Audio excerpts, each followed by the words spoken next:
Hello, gole pai te zo se na bon saven thu sim ngai ki ding in ka hin lim ki de. Tunia thu sim sei deu ingai khom deu hi le. Gets me if you can hi nei mat thaile nei manen ti thu sim ta ta is sei deu hi. Hichi thu sim hi Frank William Abagnale Jr. ki tipa in kho movie sa hin tho na hi.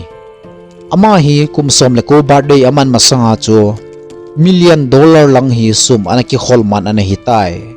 Frank hi abang le doctor aki seizin abang le pilot aki seiki din abang khating le lawyer yong aki seiki jin ama hi miching ta le migum ta pasal chu na hi thusim ahong kipat na hi friends gama 1969 kum chu na hi tai FBI agent kal ki tipa hin Frank hi zera ana hin ama hin ahong kimu pie kal hin Frank hi America langa zela koi dinga ahong pui go da na hi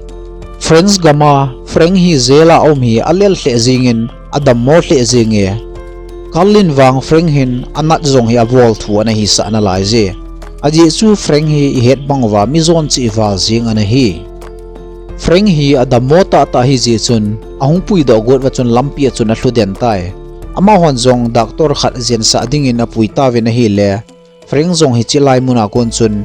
san sa hin moin ama zong ahung zam doi ahin la anat cho alel wal ji chun athama abe ji chun lampi hin adel phaki tawin a hluden ki tai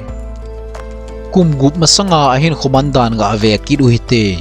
Frank zong ago hlangmai mai tan anul apa to award ceremony khat hen ahung ove Frank pa zong hi stir sa ako do ovin award cho na pitawin Frank te hi hechipera hi kitu ta le nom ta bangin ana umve hin la sumlang sangwang hi anatla sample jing ovin hi azing ni khoin Frank pa zong hen achapa Frank hi apuzin benga hin lun la ina chegu hlon tai ahin la approve ding hi ananei pun chuting le ama hi service nei lo ana hi je chun anapithei ta pove ama hon zong lamdang hello phar wa chun a inu len ta chu anazu ovin inyaw cha khat hen bahara in anom ta vin hi Frank zong kumsom le gup ahung hitan apan Frank chu checkbook khat apin $25 akoi pi na hi inmun ana khial ziwa chu Frank zong hi a school kai na san ana khial hitan ama zong school ha aga chi a ni le a school lui form chu akya en hi a classmate ho chapang ho chun azo tho hle jing win ama zong alung gel hin teacher a panding hi alungin hongom tai ama zong teacher bangin acting a bolin student koi machan zong a hedo apoi ama ho teacher dinga ako ta nu hong phara chun Frank en zong nang khela teacher kana pan hitai nang chi ta na tin ana sol do tai hita chun Frank zong hap takhat to bang chu teacher bang hin acting ana bolin student ho chu na hil jinge hin la phat chom khat lo ka en a hin man do ta ve na hi principal pun zong Frank anu le pa chu ko tan athu ho chu sei pe ta ve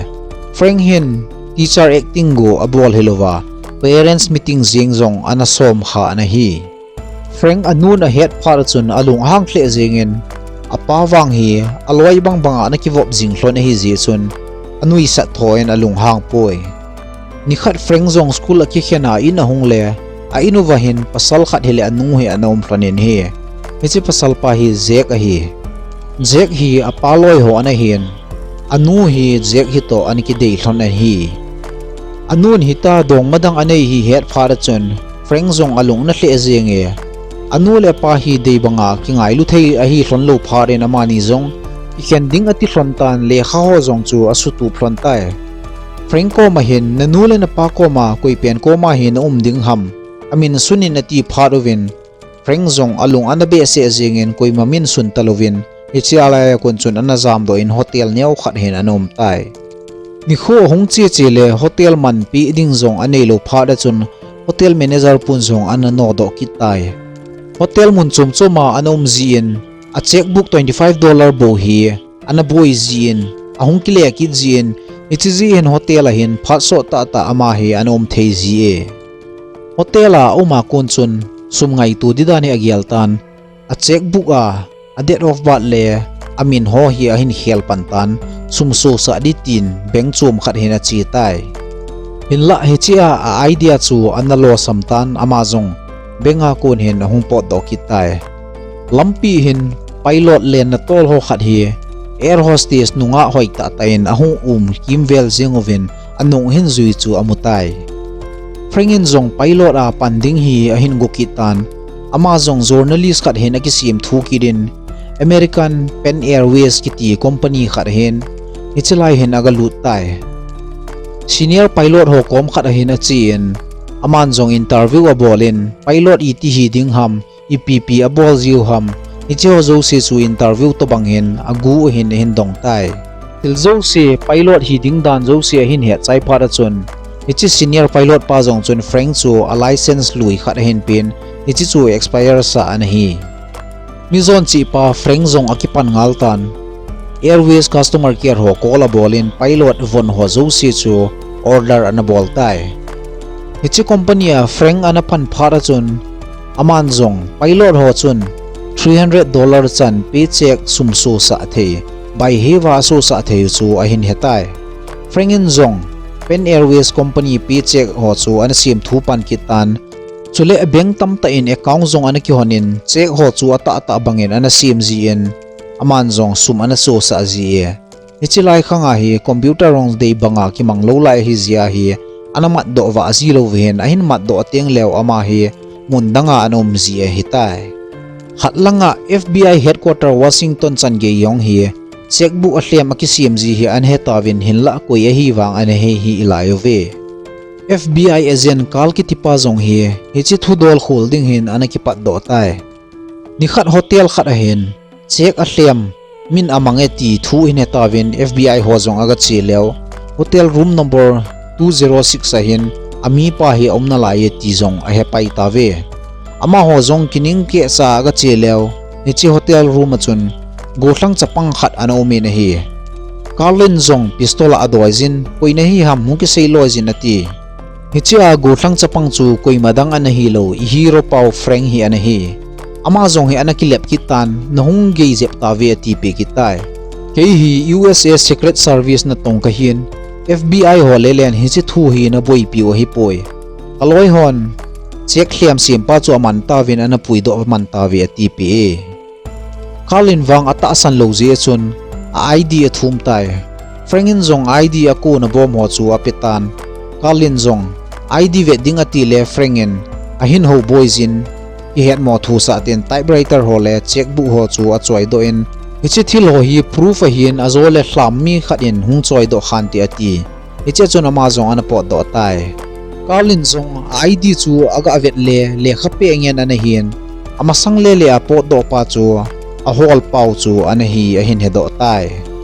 aga na ganin window lam chu aga adelin window akon aga avet le frengin babai a hin bolin ama zong ana zam tai kalte hon zong athu hi a hin hol ki tawin freng hi kumthling lo lai ana hi je chun criminal report ki ti zong anom khapoi apau dana dan ho wang chu New York mi a hi ti aging mo hle jing ve ama hon zong New York hopia chapang ina ko na zam do ho se chu amin ala lew azo zo na chun freng nu kom hi aga hlung ta ve freng nun zong a chapa hi alim avet sa hi le Carlin zong a hin hedo tai anu ko me hin na chapa hin sek hlem asim jin sum tam ta mi a agu do hi tai ti anu zong chun akichat pe be se je chun ama a checkbook chu hin lan FBI ho koma chun hichi checkbook a kunin sumizat ala do ham hichi a kun hin kila do ta vena TPA hinla akalin tua I macha hi thei ta ponte na chapa hin 15 crore lang sum agu a hita TPA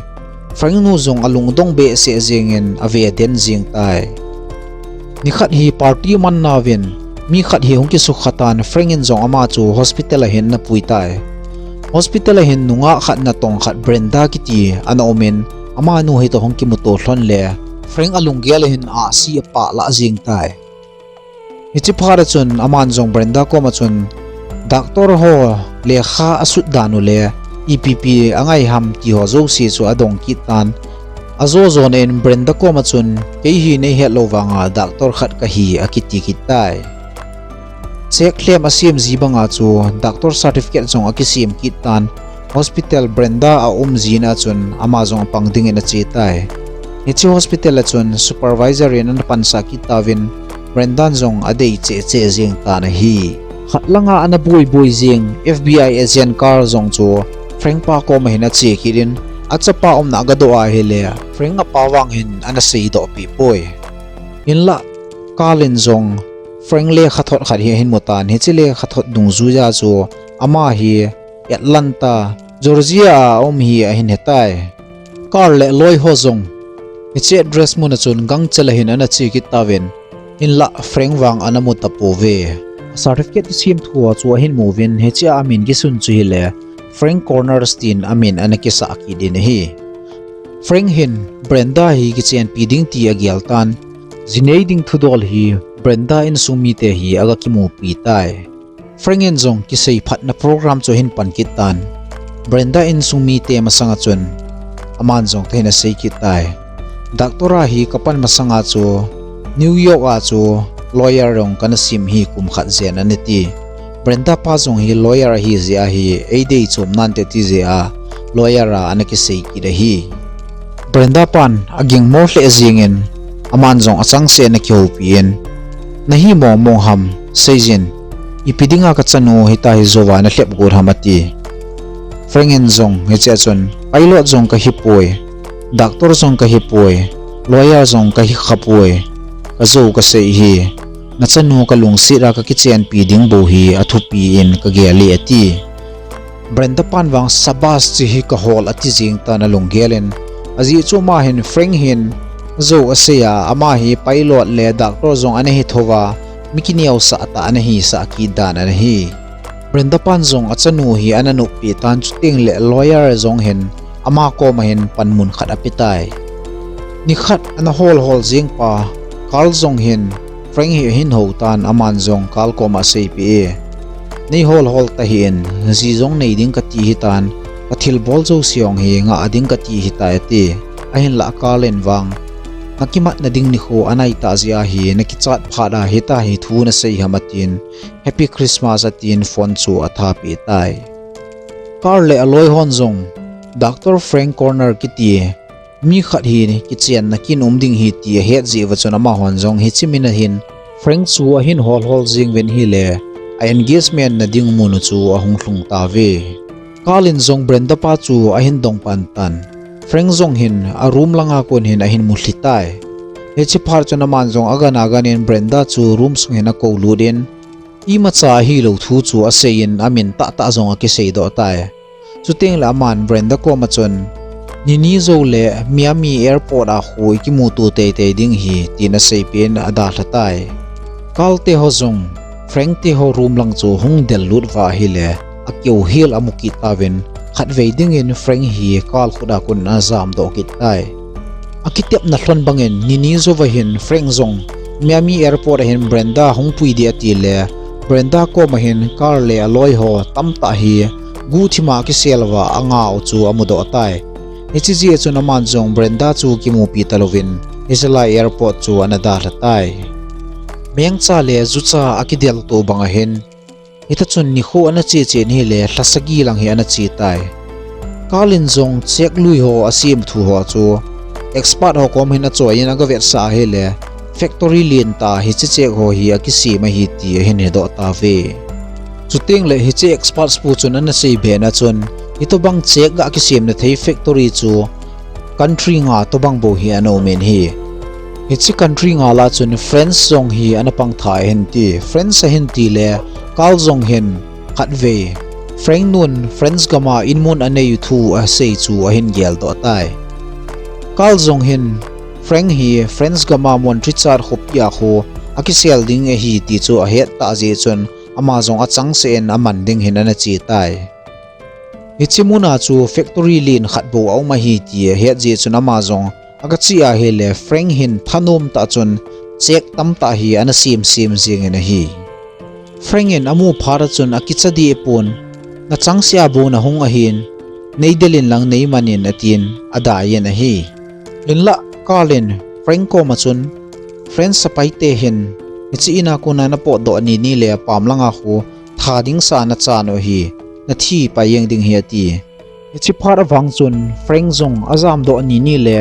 ahin kho be ding hi ti ki het pharen aman zong Carl chu anakimat sa atay. Friends sa paite zong hi lunghang mong jing hivin azi chu Frank hin ama hoga ma hi sumhlem to bang chek hlem hi anaha sim hle jing anahi.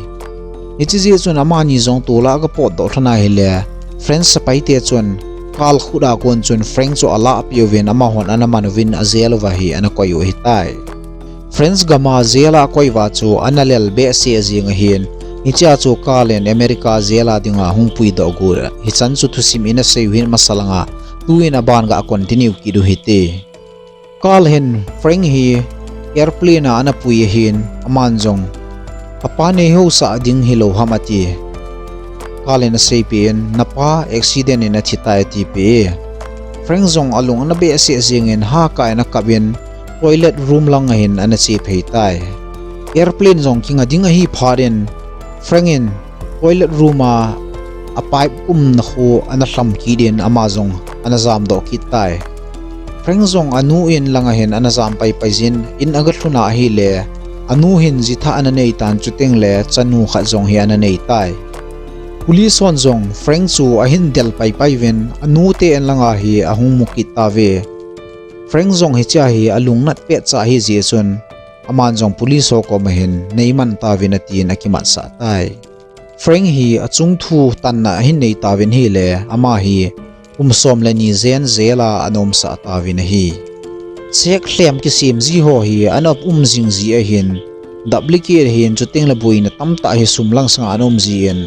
Carl zong hin anabui pijing na lai hi aman zong abui na khat hi ni khat a hin choitan Frank ko mahin ahung ve sa tai zel sunga. Frangin zong chek chu aga ven phat chom khat ka lovin hichi chek hi a hlem a hi tin details in aban banen hin sepi tai. Carl go hitalova government in zong ki su asabe ase azing wen hichini ako na chun chek tu dol hin sumlang sanga buina umzo se chu Frank hi agadong ziuwin Frangin zong anasu nawa PGA. Ama hi FBI ezina dinga zong anapan sa agut zingo hin chuting le Carlin zong Franco mahen Zial sunga nom pe zinga zong hi government na nato anom le napan the hi ati. Frangin wang job kiti ho nato an him hi anabol nom lo lang ta na hin ahin la ama dinga lamdang lo ji chun ichin nato na offer na pi chu ananom tai. Phara na chi be an hi le Frangin asu khil no hozo siong chu government hin anangai dam tan Frank zong kalbang banga hi FBI ezina anapanga hitai.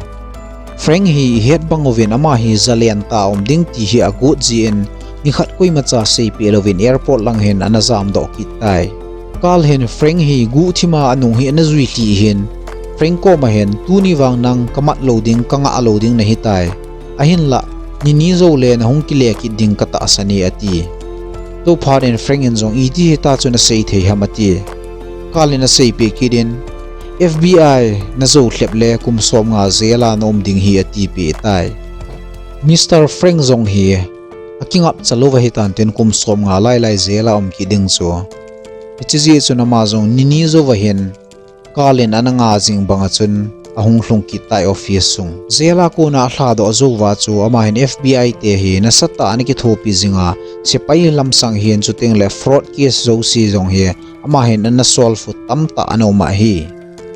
Zucha le meng cha banga na kidial tu te ni chu to awang hen loi khat bangin thanom te na pang khom jing hlon tai. Frank hi kumsom sagi le li tu hin a hlingtan ama he dam jing na lain cha zong hi thum zen an nei jin chuting le tu pe ra hi ama hi Daniel Island Charleston South Carolina khu ana oma hi ngai nomom ta thusim ta iga se chu hi chan chu hi tan tin leisit hin I to bangin chingin lang I to bangin chon si thil phalo bol zong le chun mat do lel ding I macha ompoi ti zong evet sa ove.